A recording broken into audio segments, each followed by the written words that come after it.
Hello everyone, আসসালামু আলাইকুম। আশা করি সবাই ভালো আছেন। আল্লাহর রহমতে আমরাও সবাই ভালো আছি। তো আজ হচ্ছে শুক্রবার। আজকে আপনাদের জন্য একটি ফ্রাইডে ব্লগ নিয়ে এসেছি। শুক্রবার আমি বাসায় থাকি। আচ্ছা, আপনাদেরকে তো বলাই হয়নি, আমি জব করি। প্রতিদিন তো বাসায় থাকতে পারি না। আমার 2 দিন ছুটি থাকে, বৃহস্পতিবার আর হচ্ছে শুক্রবার। তো আজকে শুক্রবার ছুটির দিন, তাই আমি সকাল সকাল না, আসলে 9টা বেজে গেছে ঘুম থেকে উঠতে। তো ঘুম থেকে উঠে একটু রেস্ট করে তারপরে আমি রান্নাঘরে এসেছি। তো রুটি বানিয়ে নিচ্ছি সবার জন্য। আজকে সকালে নাস্তা হচ্ছে রুটি, আলু ভাজি। রাত্রেই করে রেখেছিলাম আলু ভাজি, কারণ আমাদের গ্যাস থাকে না অনেক সময়, তাই রাত্রেই করে রাখার চেষ্টা করি। আমি অবশ্য বেশি রান্নাবান্না করি না, যেহেতু জব করি। তো আমার ননদরা খুব হেল্প করে, আমার শাশুড়ি মা অনেক হেল্প করে, উনি রান্না করে সব কিছু। তো আজকে আমি রুটি বানাচ্ছি আর রাত্রে আলু ভাজি করা আছে আর হচ্ছে। তো এই তো আমার রুটি বানানো হয়ে গেছে, আর এখানে কিছু ভাত ভাজা আছে, কারণ আমাদের রাত্রে ভাত বেঁচে গিয়েছিল। তো আমার ননদ কিছু ভাত ভেজে দিয়েছে। আর এখানে আমি নাস্তা নিয়ে নিচ্ছি আমার জন্য। আমি রান্নাঘরে দাঁড়িয়েই আমি নাস্তাটা করে ফেলবো, কারণ নাস্তা নিয়ে আবার ভিতরে গেলে আমার রান্না করতে অনেক দেরি হয়ে যাবে, যেহেতু বাবু ওর ফুপির সাথে খেলা করতেছে। এই ফাঁকে আমি সব কাজ সেরে ফেলবো। বাবুকে নিয়ে আসলে সব কাজ করা যায় না, অনেক সময় দেখা যায় যে রান্না করতে করতে অর্ধেকেই তার কান্না শুরু হয়, আর আমার অর্ধেক রান্না ছেড়ে তার কাছে আবার দৌড় দিয়ে যেতে হয়। তো ও এখন অনেক ছোট, এই জন্য ওকে এরকম সময় দিতে হয় বেশি। ও যেহেতু আস্তে আস্তে একটু বড় হবে, তখন আস্তে আস্তে একটু বেশি সময় অন্যদের সাথে কাটাতে শিখবে। তো এখন যেহেতু ফুপির সাথে আছে, তো এখানে আমি রান্নাটাও সেরে ফেলছি আর আমার নাস্তাটাও করে ফেলতেছি। আসলে প্রত্যেক শুক্রবারেই যে আমি রান্না করি এমনটা না, আমি আসলে সময় পেলে রান্না করি, না হলে করি না। আর প্রত্যেক শুক্রবারে আমার ছোট ননদ বিরিয়ানি রান্না করে, যেহেতু আমাদের বাসায় প্রত্যেক শুক্রবারেই বিরিয়ানি রান্না হয়।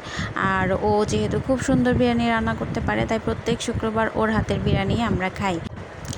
আর ম্যাক্সিমাম সময় দেখা যায় যে আমার 2 দিন ছুটি থাকে, বৃহস্পতিবার আর শুক্রবার। তো বৃহস্পতিবার আমি আমার শ্বশুরবাড়ি থাকি, আর শুক্রবার আমি আমার মার বাসায় চলে যাই, যেহেতু আমার বাবু ছোট, ও নানু বাসার আদর এবং দাদুর বাসার আদর দুইটাই যেন পায়। সারা সপ্তাহ তো দাদিদের সাথে থাকে, ফুপিদের সাথে থাকে। সপ্তাহে একটা দিন আমি চাই যে ও ওর নানুর সাথে, নানার সাথে, মামার সাথে, খালামণিদের সাথে সময় কাটাক, এবং আমার ভাইয়ের ছেলেমেয়ে আছে তাদের সাথে সময় কাটাক। তো এই জন্য আমি প্রত্যেক শুক্রবারেই চলে যাই আমার মার বাসায়। তো আজকে আমি যাইনি, আজকে আমি চিন্তা করেছি যে সন্ধ্যার দিকে যাব, একটু কিছুক্ষণ সময় থেকে তারপরে চলে আসব। এই তো কথা বলতে বলতে আমি মুরগিটা ধুয়ে ফেললাম। আমি কিন্তু কখনো বিরিয়ানি রান্না করিনি, এই প্রথম বিরিয়ানি রান্না করতেছি। আসলে পারি না তা না, পারি, কিন্তু রান্না করা হয় না ওরকমভাবে। তো দেখা যাক কেমন হয়। আমার ননদ আমাকে সব কিছু রেডি করে দিয়ে গেছে, মশলা টশলা সব কিছু ও রেডি করে দিয়ে গেছে। তারপরে দেখি রান্না করতে পারি কি না। আশা করি ভালোই হবে।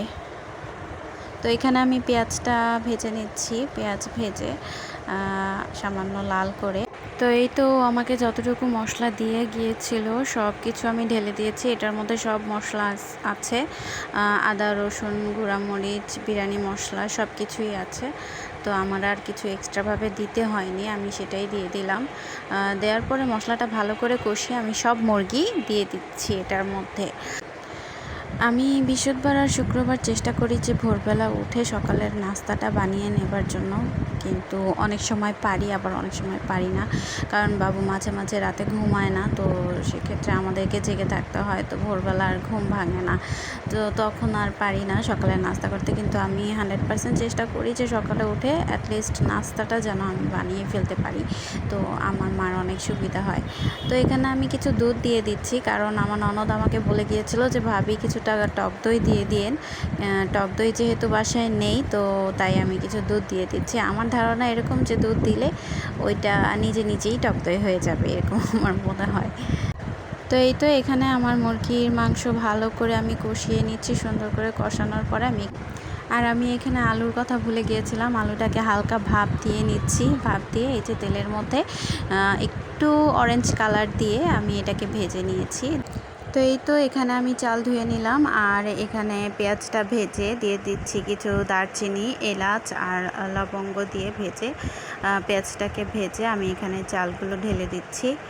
চালগুলোকে ভালো করে ভেজে নিতে হবে। ভালো করে ভাজার পরে গরম পানি দিয়ে দিতে হবে। আমি জানি আপনারা সবাই জানেন যে এভাবে বিরিয়ানি অথবা পোলাও রান্না করতে হয়, কিন্তু আমি আসলে প্রথম রান্না করতেছি, তাই আপনাদের সাথে শেয়ার করতেছি।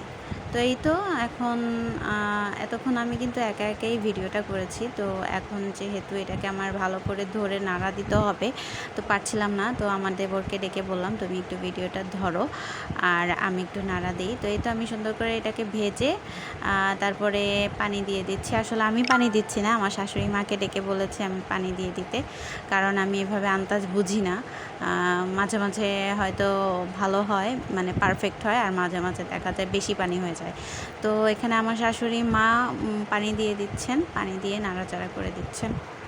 তো এরপর আমি এটাতে কিছু কাঁচামরিচ দিয়ে ঢেকে আমি চলে গিয়েছিলাম, বাবু কান্না করতেছিল। তো আমার ননদ এটাকে ভালো করে দেখে নাড়াচাড়া করে নামিয়ে এখন আমার ছোটো ননদ চলে এসেছে এবং সেই এটাকে এখন সাজিয়ে দিচ্ছে। এটাকে এভাবে করে মুরগির মাংস পোলাওয়ের উপরে সাজিয়ে আবার উপর দিয়ে পোলাও দিয়ে জিনিসটাকে ঢেকে কিছুটা দমে রেখে দিবে।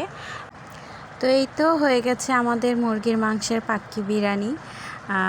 আমার ননদ ভালো করে এটাকে মিশিয়ে নিচ্ছে। আমাদের বাসায় তো সবাই অনেক পছন্দ করে, এবং আপনারা কি এভাবে খেতে পছন্দ করেন কি না, বা আপনারা কে কীভাবে বিরিয়ানি রান্না করেন আমাদেরকে কমেন্ট করে জানাবেন। এই তো আমাদের মুরগির মাংসের কাচ্চি স্টাইলের পাক্কি বিরিয়ানি রেডি। সবাই ভালো থাকবেন, সুস্থ থাকবেন, ইনশাল্লাহ আবার দেখা হবে। আল্লাহ হাফেজ, আসসালামু আলাইকুম।